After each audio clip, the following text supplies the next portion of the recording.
Welcome back to the deep dive. Thanks for sending in all your notes and study guides on interactions of living things. We've looked through them. Yeah, lots of good stuff in there. Definitely. So our mission today is pretty clear. We're going to tackle the 6 core ideas you really need to nail for your test. Think of this as your focused review session. We're aiming for those aha moments. Exactly. Not just definitions, but how it all connects. So you feel, really solid on this stuff. Makes sense. Okay, let's get started. The biggest concept, the one that holds it all together, the ecosystem. What exactly is it? Right, the ecosystem. Well, you can think of it as basically everything in a particular area. All the living things and all the non-living things interacting together. Okay, so living and non-living. Yep. And it can be huge, like a whole forest or a desert. Yeah. But your notes correctly point out it can also be, really small, like just a puddle or a single rotting log. Still an ecosystem. Huh. Okay. So what are those 2 main parts then? The living and non-living. Exactly. So first you got the biotic factors. The word biotic means living. Right. So that's all the living stuff. Plants, animals, fungi, even bacteria, like the examples in your notes, a tree, a fly, a mushroom.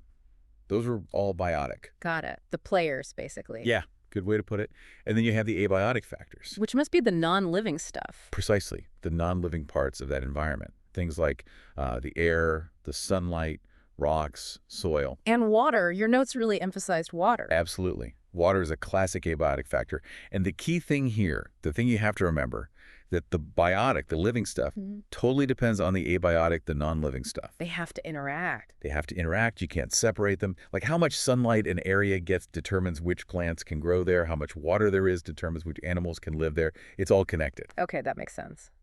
And speaking of plants, the notes mention grass as a producer. What does that mean? Right. So a producer is a type of biotic factor, usually a plant. What it does is it makes its own food. Using sunlight. Exactly. Using sunlight and abiotic factor through photosynthesis. Grass is a perfect example. It takes sunlight, water, air, and makes its own energy. That energy then becomes the foundation for, well, pretty much everything else that lives there. The base of the food chain, kind of? Totally. Producers are the starting point for the energy flow. All right, so we have the big picture, the ecosystem, with its biotic and abiotic parts. Now, let's zoom in a bit. Every living thing needs a place to live, right? Yep. And that place is called its habitat. It's like the organism's address within the ecosystem. So different ecosystems would have different habitats inside them. For sure. Think about a freshwater ecosystem. You might have the habitat of a fast-flowing river section or the habitat of a calm, still pond.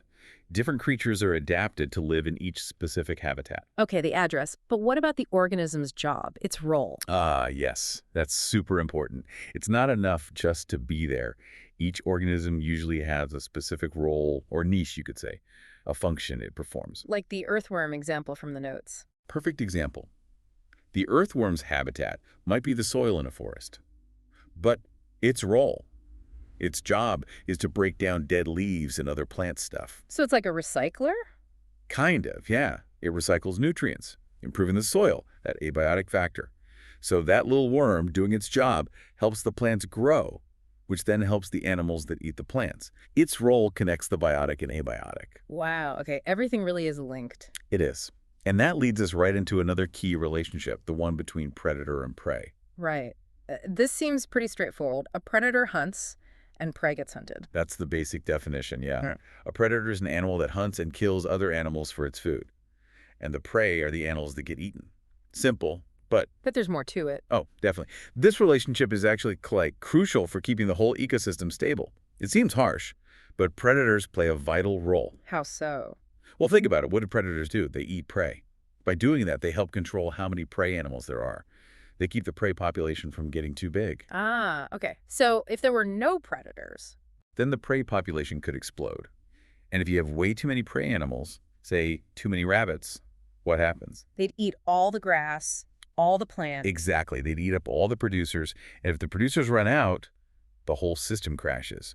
No food for the rabbits, no food for anything that eats rabbits. It falls apart. So predators, by eating prey, actually protect the plants and other resources. You got it. They keep things in balance. That's why one of the key scenarios you need to understand for your test is, What happens if a predator is removed from an ecosystem? The prey population would increase. Right. It will increase. And that often leads to, well, bad things down the line, like running out of food resources. That balance is critical. Okay, balance is key. But what happens when something totally new throws that balance off? Like an invasive species. Yeah. Invasive species are a huge issue. The definition is important. It's an organism that gets introduced to a new place, somewhere it doesn't naturally belong. Introduced, like someone brings it there. Usually, yes. Almost always humans are involved, sometimes on purpose, but often completely by accident, like seeds stuck on hiking boots or insects hiding in shipping crates. Things get moved around the world really fast now. And the invasive part means it causes problems? Big problems. It grows and spreads really, really quickly and causes harm to the environment, maybe the economy, sometimes even human health. The notes give that really vivid example, the cane toad in Australia. Oh, the cane toad. A classic, unfortunately. It tells the whole story of invasive species so well. So what happened there? Well, back in the 1930s, Australian sugarcane farmers had a massive problem with beetles eating their crops. Okay. Someone got the idea to bring in cane toads from South America because supposedly the toads ate beetles like that. Seemed like a good idea at the time, biological pest control. Let me guess. It didn't work out. Disaster. Total disaster. First, the toads have this toxic skin. Really poisonous. So any Australian predators like snakes or lizards that tried to eat the toads, they got poisoned and died. Whoa. So nothing could eat them. Pretty much nothing native could handle them. And second, it turned out they weren't even that interested in eating the specific beetles damaging the sugarcane. They preferred other native insects, frogs, even small mammals. Oh, man. So they didn't solve the original problem, and they had no predators. Exactly. No natural control, so their population just exploded. We're talking millions and millions of them now, spreading across huge parts of Australia. And they're still causing harm. Absolutely. Poisoning native predators that try to eat them, competing with native animals for food and habitat. It's a huge ecological problem. So the core issue with invasive species is that they arrive in a new place and don't have those natural checks and balances, like predators, that they had back home. That's it, exactly. They could outcompete the native species and just take over because the natural controls aren't there. It throws the whole native ecosystem completely out of whack. Wow. Okay. This all connects back really clearly. It does. So let's just quickly recap those 6 key words, the ones you really want to lock down for your test. We talk about abiotic factor, the non-living parts, like water, air, sunlight. Got it. Biotic factor, all the living parts. Right. Plants, animals, Yeah. fungi. Yeah. Habitat, the specific place where an organism lives, its address. Okay. Predator, the hunter. Prey, the hunted. That crucial relationship. Crucial for balance. And finally, invasive species, the newcomer that causes harm because it lacks natural controls. Abiotic, biotic, habitat, predator, prey, invasive species. 6 words. Master those, and you understand the basic structure, the interactions of the potential problems. You see how ecosystems work. And you can think through scenarios, like the one in the notes about an invasive plant competing with a rabbit's food. Exactly. If a new invasive plant comes in and eats, or rather uses the same resources the rabbit needs. Then the rabbit population might struggle, less food for them. Right. Which then affects the foxes or whatever eats the rabbits. Yeah. See, it cascades. One change ripples through the whole system. Understanding these terms lets you trace those connections. That makes a lot of sense. It's not just memorizing, it's understanding the web. Precisely.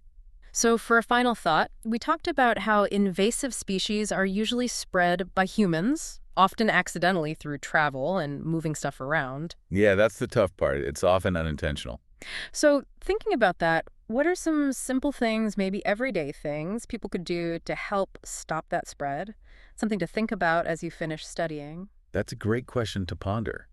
If we're the main way they travel, what can we do differently when we travel or move things? Good food for thought.